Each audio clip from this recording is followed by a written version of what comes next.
welcome back to another episode of Little Shop of Nerds. I'm Julia. Mike. And last week's hint was just simply rings. So, if you don't know what that means, go ahead. We're going to be talking about the JJK, or JUJUTSU KAISEN, movie year 0. Oh no, it's just 0. JUJUTSU KAISEN 0. Apparently, when we first started talking about, when we did our first episode on JJK way back when we talked about the first season, Mike was unaware that there was a movie. So now here we are, finally talking about it. Yep. So I actually do have my copy of JUJUTSU KAISEN 0, Volume 0, with us. Just in case we need to look something up, because what I really love about this series is that it follows, I think I said this last week, but the series follows the source material so well. There is one difference that I noticed when I was watching the movie compared to what was in the source material.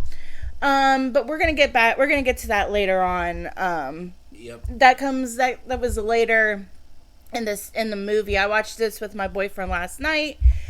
And I'm just so excited that he's enjoying it, and I do have some information on Rika, which you will learn who Rika, if you don't know who Rika is. Yep. You'll find out who Rika is here in a minute.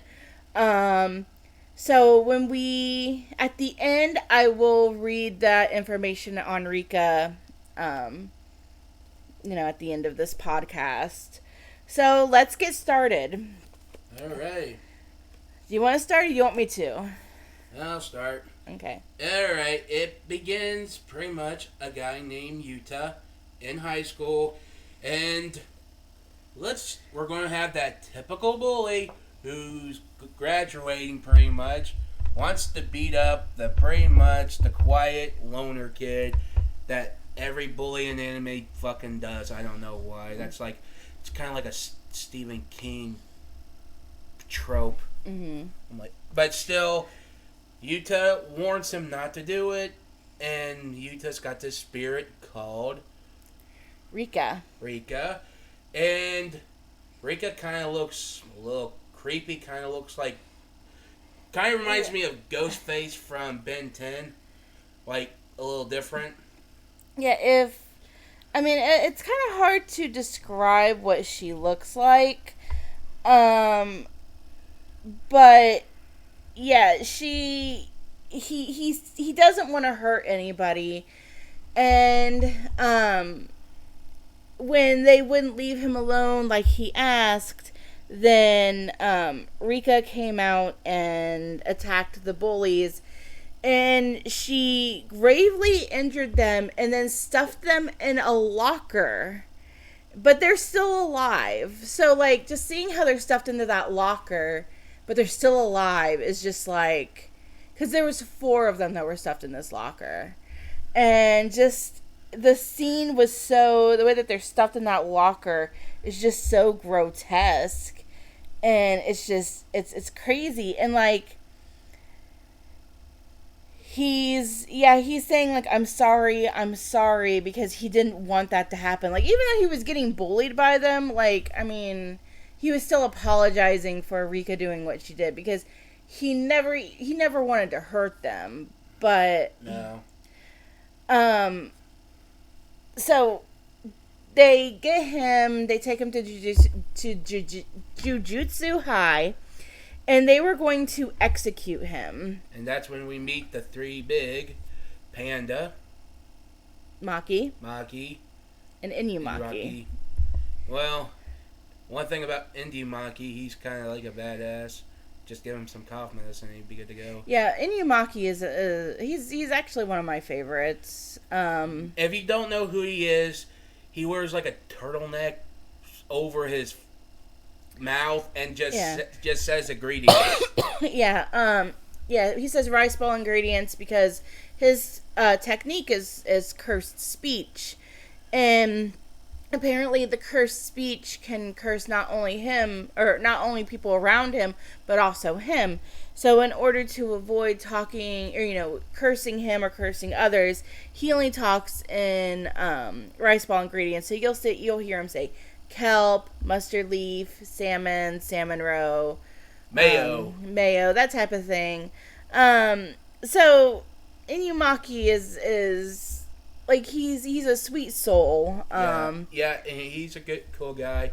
Then we got Maki, the badass woman who can know sword fighting, any weaponry. But here's the thing, she's not blessed with curses. Yeah, she is. I do believe they called it. I don't know if she has it then or if it comes later. But she can't see curses. So she has to wear glasses in order to see the curses. And she's pretty badass because she's the one that actually starts training Yuta when he comes to the school.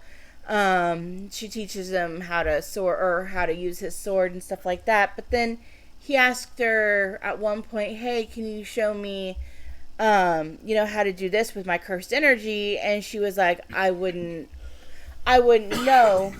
She doesn't have, she doesn't have cursed energy. So Yuta ends up getting paired up with Maki. And he goes to this elementary school with Maki, and they're fighting curses there. Well, there's a particularly big one, and it ate them. Yes. So they're inside of this monster. They find the 2 kids that were missing. Yuta starts to freak out because Maki has been cursed, and the 2 kids have been cursed, and they're both ready to die. And Yuta somehow summons Rika, which they kind of didn't really want to do at this point in time, but it did happen. And Rika completely decimated the curse that they were in, and Yuta was able to save the Maki and the 2 boys. Now, let's talk about Rika. Alright. So Rika was this girl. Actually, you know what? Now might actually be a good time to read this stuff on Rika. So before I do that, Rika and Yuta met in the hospital. Yes. He was sick. It's never said in the movie why she was in the hospital, but they met in the hospital. They became friends. And then she was like, she gave him a ring for his birthday. Mm-hmm. And she was like, "Hey, let's get married when we get older." Charlie's sitting here going, "Oh, that's so sweet." And I'm like, yeah, okay. And because she was 11, and Yuta has to at least be a couple years younger than her, it seems like. So she gave him this ring, and then I guess they were going home, and there was a car hit her and crushed her head. Yeah, and it'll explain why she became a cursed spirit. So, before we go any further, I'm going to go ahead and read this information. So it says here, Rika Orimoto, deceased at the age of 11. Rika's mother died suddenly from unknown causes when Rika was 5. 2 days before entering elementary school, Rika and her father got lost while mountain climbing. 1 week later, Rika was found alone and rescued from a shelter near the summit. At the hospital, she met Yuta, who was being treated for pneumonia. They later ended up going to the same elementary school. Her father was never found, and his death has never been confirmed. Aware of how her appearance is perceived, Rika sometimes manipulates adults.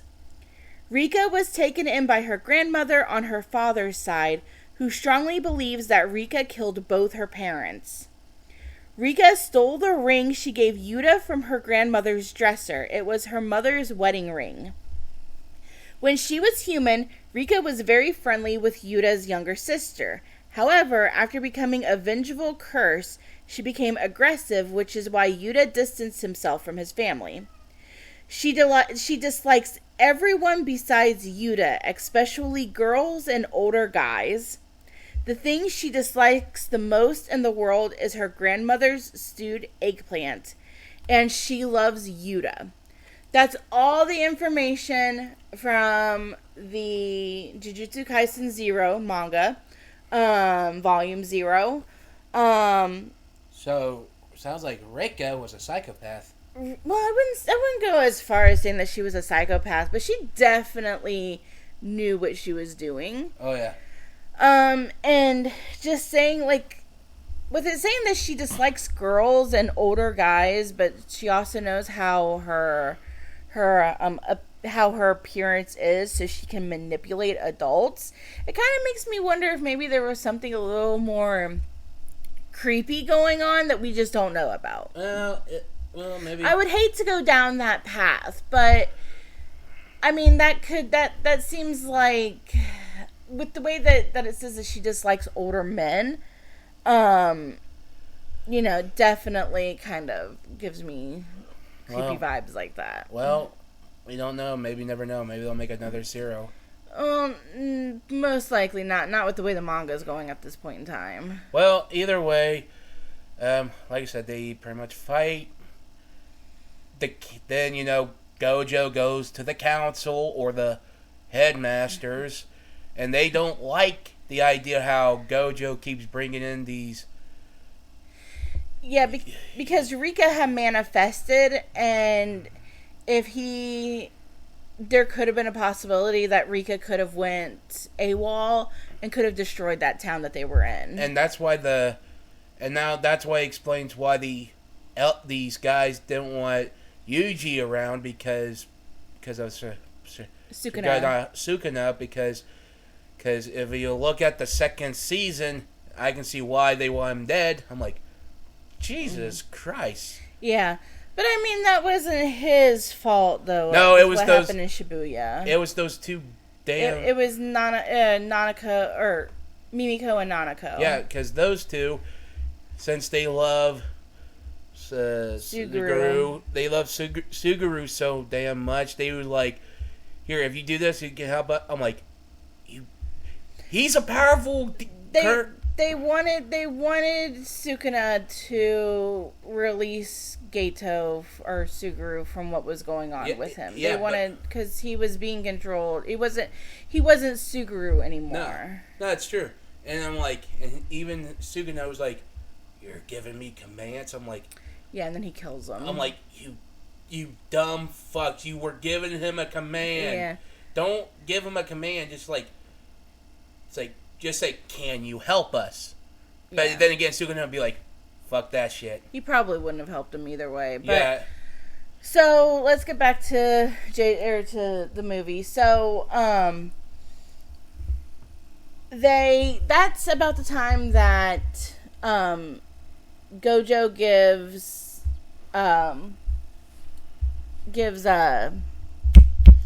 Yuta the sword, because at the hospital, when they went to the hospital after he saved the girls, or the two boys and Maki, he said that he wanted to find a way to break the curse that was on him, because he had said either she cursed me or I cursed her, but at that point we didn't know which it was. Yes. And so he gets the sword, he gets a katana, he starts learning how to use it. He's getting his ass kicked by Yuta, or by Maki. Panda starts to make some assumptions that maybe Yuta and Maki would be good together. which to be honest, like, I kind of ship it. I would. But I also kind of ship Nobara and Maki as well. But I also... And that's one thing I liked about Panda. He was, like, dope as fuck. And if you guys don't know Panda, he's like a talking panda. But he's a cursed corpse, I do believe, is what he's called. Yeah, he's like a cursed corpse. He's got different type of animals inside of him. And yeah, he's got 3 different cores of animals inside of him. He's got a panda core, the gorilla core, and I think it was a rhino core that's inside of him. I think so, but I could be wrong. But technically, we don't find that out until the Kohling games. So, spoiler alert. But besides that, they're all training. Then, Gojo has another assignment for Yuta. And well, it was for Inumaki. Well, it was for and he sent Yuta with them. And and you get that the guy from the first season telling you what's what, and they're like, "Where's Inumaki?" And he's like at the drugstore. He's like, and he's buying like throat medicine. Yeah, because his cursed speech that does hurt his throat a lot. So they go in there. They lower the veil. They thought that they took care of the spirits or the curses, so they were getting ready to leave, and they realized that the veil still wasn't lowering. So so then I think they called it a semi first grade curse shows up, and they have to fight this curse, and they Yuta does try to take care of it but couldn't because he didn't have his medicine. No, Yuta. Yuta didn't cut him deep enough or whatever to exercise it. And then he was able to get Inumaki his medicine. Inumaki took it, and then Inumaki destroyed it. But then there was another veil, and I don't know how, but there was no other curses. So they eventually got out. And then we find out that it was Suguru who was there. He had let go this because he's trying to. What Suguru wants is Suguru wants Rika. He wants to take control of Rika because if y'all don't know, which you should from when the first 5 seasons of when Hidden Inventory and Premature Death came out, his curse technique is curse manipulation. Yes. So he can take curses from people or wherever and make them his own, and then he can release them at will. Yep. So we do see him at his, because he made so before we get there, I'm getting a little ahead of myself. So then they find out that it could possibly be Suguru that's doing all of this, and then it shows him sitting in front of all these people. Suguru now has a cult. He took over a cult, which, of course, they show in Hidden Inventory. Yeah, and you won't guess what his followers are. Like, the 2 girls who... Yeah, there was the 2 girls that he had saved, Mimiko and Nanako. Oh. It was... I know one guy's name is Miguel, but I don't know the others. There's another guy who wears no shirt and has hearts on his nipples. I'm like, yeah, I saw that. I'm like, why does his nipples look like hearts? And then there was this girl who kind of seemed like she was maybe his secretary. And then there was another guy with a scar over his eye. I don't know their names. And I'm not sure if the names would be in the source material. But they're all there, and because he had literally just killed some guy, in the hall, because he hadn't donated money to them in 6 months, and he's like, I need you to remove my curse, and he's like, well, you haven't been donating, you only donated this much, and you haven't paid in 6 months, so I'm gonna kill you, and then he kills him, and the girl that was with him, she's just, so disgusting. But the thing with Suguru, where he calls everybody, or he calls non-sorcerers monkeys. And that's when you see in the 2nd season why he changed his demeanor.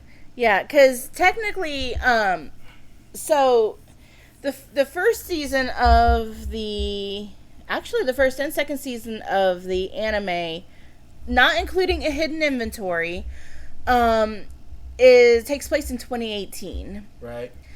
So JJK 0 takes place in 2017. And Hidden Inventory Premature Death takes place in roughly around 2006, 2007. Because I think they said 10 years later was when everything happened with Suguru. So, well, which is when this is happening, when JJK0 is happening. Yep. So, because I do believe that Suguru left he left the world, the Sorcerer's World, behind at the age of 17, and that's when he took over the cult, was at age 17. Yeah. So he had, he was roughly 27 at the time of JJK0. I'm trying not to give away the ending yet. So, so he shows up at the school, Suguru does, with his family, and he's like, hey, I want you to join us, and he's like, no, and because what he did was he ended up insulting Maki, because he called Maki a monkey and a failure to the Zenin clan. And Yuta's like, bitch, no. And so then Gato is like, or Suguru, he's like, hey, so on December 24th, we're going to do, I think it was called the Night of 1,000 Curses. And it was going to be in Shinjuku and Kyoto. So, fast forward to that day, all of, the sorcerers are out and about, and they're defending Shinjuku, except for Maki and Yuta. They are stuck at the school, where they think that, it'll be safe. No. Because that's where Suguru goes, is to the school. And that's when they pieced everything together. I'm like, shit, you wanted this, because he knew that way we keep Yuta and Maki at the school. Mm-hmm. So, that's when we find out more about Yuta's backstory. I can't remember who he's related to. They do say that him and Gojo, we'll get to that, but they do say that they are related distantly. Yep. So, he lets him know, or Ichiji lets Gojo know what's going on, and he was like, ah, shit. So he grabs a hold of Panda and Inumaki, and then he teleports them to the school to help out, or, to protect Maki and Yuta. Because Maki, at that point, Maki is already fighting against Suguru, and she loses pretty badly. Yep, and she almost died. Yeah, and he's trying to heal her. Then, Yuta lets out Reika. Well, no, before that, you're getting ahead of yourself. Come on. So, after she's defeated, that's when Inumaki and Panda show up. They fight. They get their asses kicked. Then Yuta shows up, lets out Rika. Rika kind of saves all three of them. He heals them. Rika gets upset because Maki is another girl and she doesn't want, Yuta to take, or doesn't want Maki to take Yuta away from her. And then he's like, no, I love you. And then they start to fight against Gato. And while that's happening, Gojo is over in Shinjuku kicking ass. Holy shit, does he kick ass. He's so hot. Yes. And then we get everyone pretty much from season 2 on there. Yeah. You got Mekamaru, you got... Well, that's still season 1. Well... They show them fighting in Kyoto. Yeah, Kyoto, then Toto, then you got that chick with the blue hair. Miwa. I'm the one with the braid, because there's 2 with blue hair. The one with the braid, is it in front of her face? Yeah. Her hair's more like silver, but that's Mei Mei. Mei Mei. Well, you got Mei Mei, that chick, that fucking Kiki, the knockoff. Momo. Yeah. Yeah, and then you see Nanami's in there. Ino is in there. Then, Gojo takes off his fucking blindfold. Oh, God, I love it when he takes his blindfold off. Yeah, I get it. He's got pretty eyes. No, it's not that. It's he goes feral when he takes that fucking... Yes, he goes... Oh, God, he's hot. He goes crazy. Then, back at the school, Yuta realized that he's the one that cursed Reika. Mm-hmm. So, he realized that. He tells her that, hey, I'll sacrifice myself if you help us. Yeah. So then that was able to like unleash her power. Now, Suguru had actually released what is called. I am looking it up right now. Well, actually, we don't want to forget about this. Yuta was actually able to use cursed speech. He was able to get a microphone from Rika, and he was able to use the cursed speech on Suguru. It says die. But that only destroyed the curses that were coming after him. So then eventually he releases what is called Special Grade Imaginary Vengeful Spirit Tamamo no Me Incarnate, which is this weird looking woman thing. I don't know. It looks like he looks like a plain faced Joker wearing a fucking. Well, Tamamo is female. Yeah. And then he goes, plus I'll combine the 4,461 curses in my possession into one and hit you with it. Curse manipulation technique maximum Uzumaki. So the thing is, in the movie, they called it something different, but I can't remember what they called it in the movie. But they did not call it Uzumaki. But yeah, so Yuta, he goes, thank you for protecting me this time. Thank you for loving me. I have just one last favor. I want to stop this guy. I don't need anything else. My future, my heart, my body, they're all yours. We'll be together forever. I love you, Rika. Let's rest together. And then he kisses her.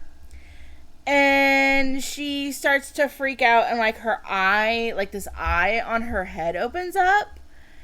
And he goes, so Suguru says, so that's how it's gonna be, you womanizer. And then Yuta says, how rude, this is pure love. And then Suguru says, then this is justice. And then there was like this huge explosion. And Suguru, you see Suguru walking and he's missing an arm. And he runs into Gojo. Gojo finally shows up to school. Suguru makes sure that his family had, like, none of his family had died. And he's like, yeah, no one died. Everybody's safe. They all escaped. He's like, okay, good. He goes, because that's all that Suguru really cared about at that point. And then they're talking a little bit more, and then Gojo comes up and they say, who are you? No, we're not there yet. Oh, come on. Do we have to go step by step? Yes, we do, because we're missing out. You're leaving out the good parts. Oh, come on. He gets closer to Suguru, and he's like, any last words? He goes, no. And then Gojo kneels down. He says something to Suguru, but we don't know what he said to him. And then Suguru's like, come on, can't you just throw some curses at me in the end? So basically, Gojo ended up killing Suguru. Then he shows up, and then they're like, who are you? And he's like, your handsome teacher, Gojo. And then we find out that, him and Yuta are distantly related. Find out that the curse on Rika had been broken. And they're walking, and Gojo hands Yuta his student ID and said, he's like, Yuta's like, oh, you found it. He was like, thanks for finding it. And he goes, I didn't find it. My best friend did. My only friend. Yep. Or possibly my only friend. Come to find out that Suguru had said something similar to Mimiko and Nanako when they were asking him about Suguru or Gojo, and he was like, well, he was my one and only best friend. So there are some speculations of what he possibly said, because even in the manga it doesn't say. But some people are saying that he's saying that I love you, or you're still my one and only best friend. We don't know. But he was the one that, and he didn't, and plus, so when we see him in Shibuya, we find out that a Kenjaku took over. Yeah.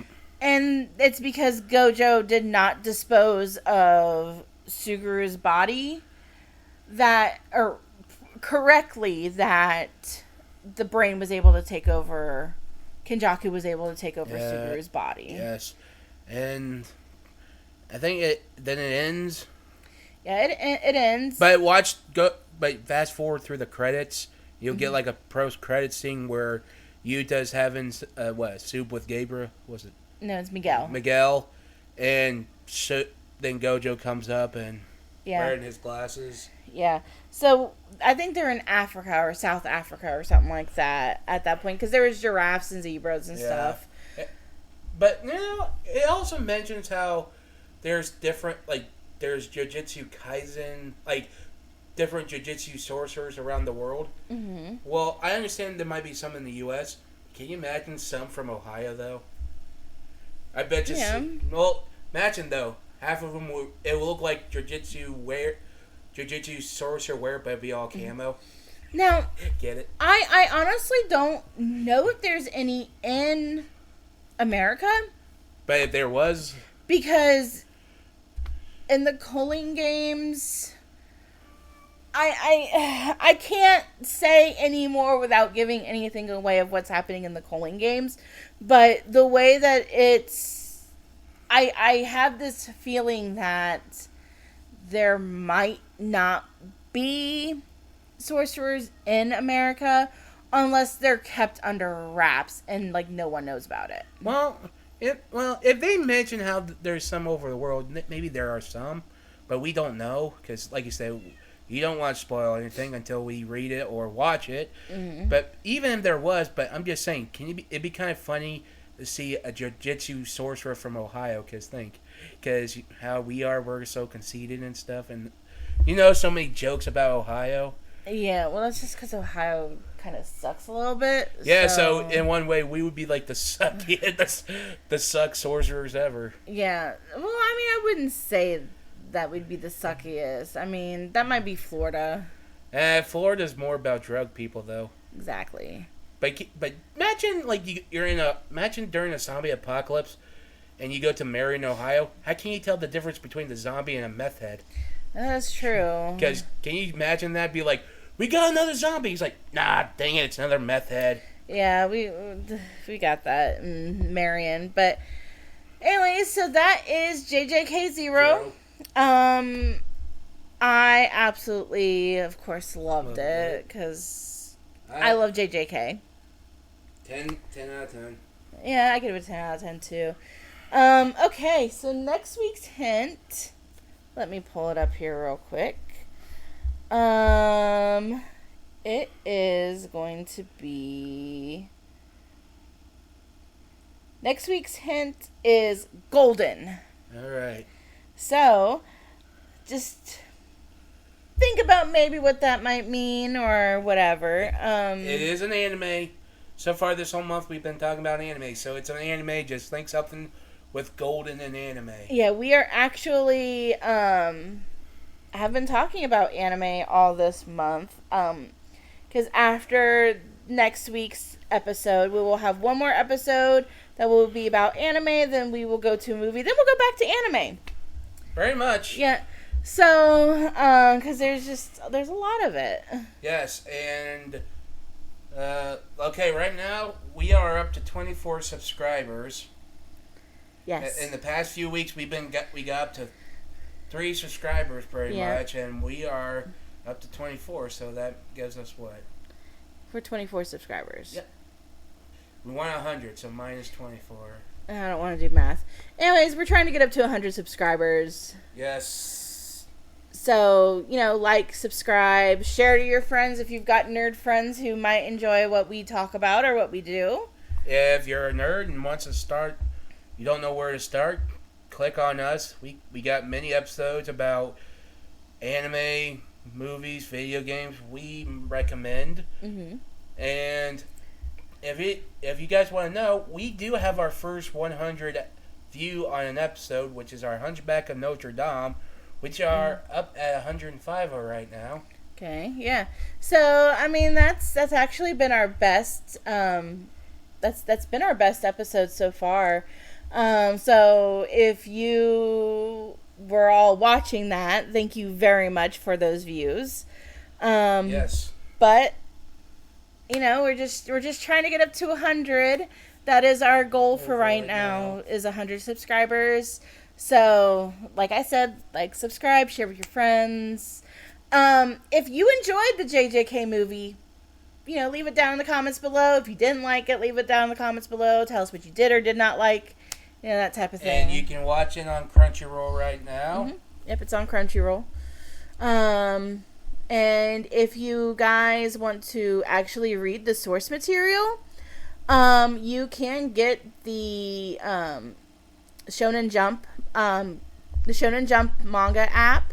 It's only $2.99 a month, $2.99 US, which $2.99 a month is not bad at all. It's a lot cheaper than, you know, like Crunchyroll or whatever. So, you know, that's a good place for you to read JJK, Jujutsu Kaisen, if you wanted to.